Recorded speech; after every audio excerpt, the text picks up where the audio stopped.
ఒక 35 ఏళ్ల కిందట మీసాల నరసింహులు మనకు దూరమైనాడు. మన కళ్ళ ముందు ఆడిపాడే నితిన్ మనుమడు కూడా మరి మనందరికి దూరమై ఎక్కడో వెళ్ళిపోయాడని ఏడుస్తూ మరి కొడుకులను మంచిగా సాధిన ప్రేమగల్ల గూడూరు గ్రామంలో మీసాల పార్వతమ్మ తన కథ ముగిసింది. తన ఆత్మ శాంతించాలని కోరుకుంటూ కొడుకులు కోడళ్ళ బంధు బలగం కన్నీటి పాట.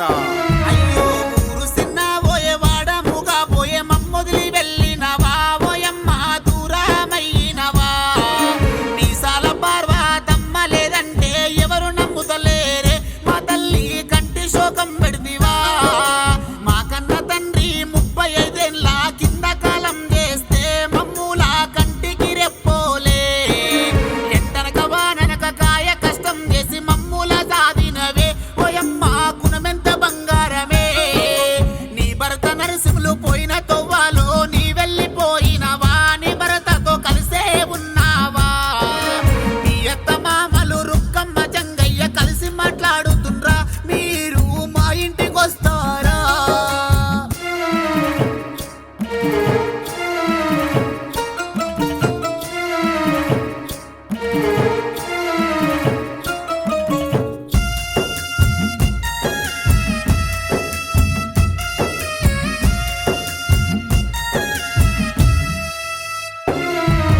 నీ పెద్ద కొడుకు ప్రభాకరు కోడలు మానీలా మనుమాడు ప్రాణితూ ఏడుస్తుండు.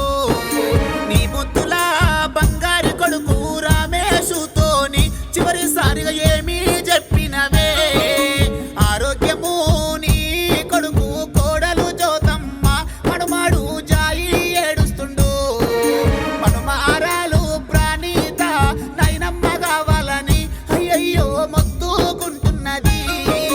గౌరాల కొడుకు నీ చిన్న పండు రావి ఏడుస్తున్నాడు, అయ్యయ్యో గుండె బగులుతున్నడే. కొడుకు కోడన్లను మనుమరాళ్ళందరూ మనుమల్లు ఏడుస్తుండ్రు, ఓయమ్మ వచ్చన్న పోతావా.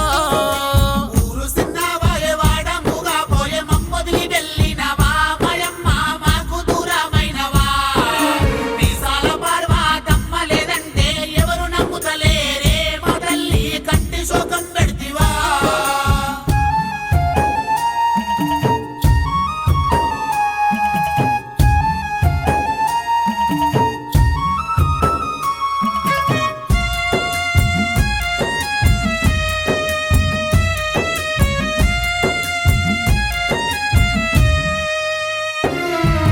నీ ఆడి బిడ్డలు అన్నదమ్ముళ్ళు అందరేడుస్తున్నారు, వాళ్ళందరినీ ఎడవాసిపోయినవా. పద్మమ్మ వెంకటయ్య సుధాకారు అనిల్ అందరూ గొల్లుమంటున్నారే. యాదమ్మ నిన్ను కలుసుకొని ఏడుస్తున్నది, మల్లయ్య నీకు కలిసినడా. అంశమ్మ నిన్ను కలుసుకొని ఎక్కెక్కి ఏడుస్తుంది, కృష్ణయ్యతో మాట్లాడుతున్నావా. మానీల మంజుల చందన కోడళ్ళు దిగులుతో ఉన్నారు, వీళ్ళంతా దీనంగా ఉన్నారే. చిన్న మామలు అత్తమ్మలు కోడళ్ళు కొడుకులు బిడ్డలు మనుమరాళ్ళను వాసినవా.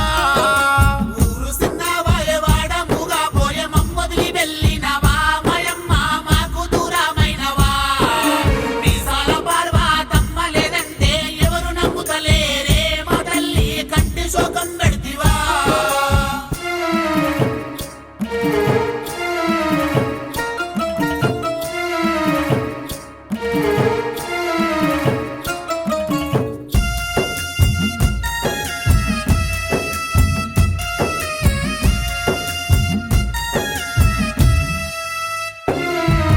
పార్వతమ్మ నీ అక్క చెల్లెళ్ళను వాసిపోయినవా, రక్త బంధాన్ని తెంచినవా.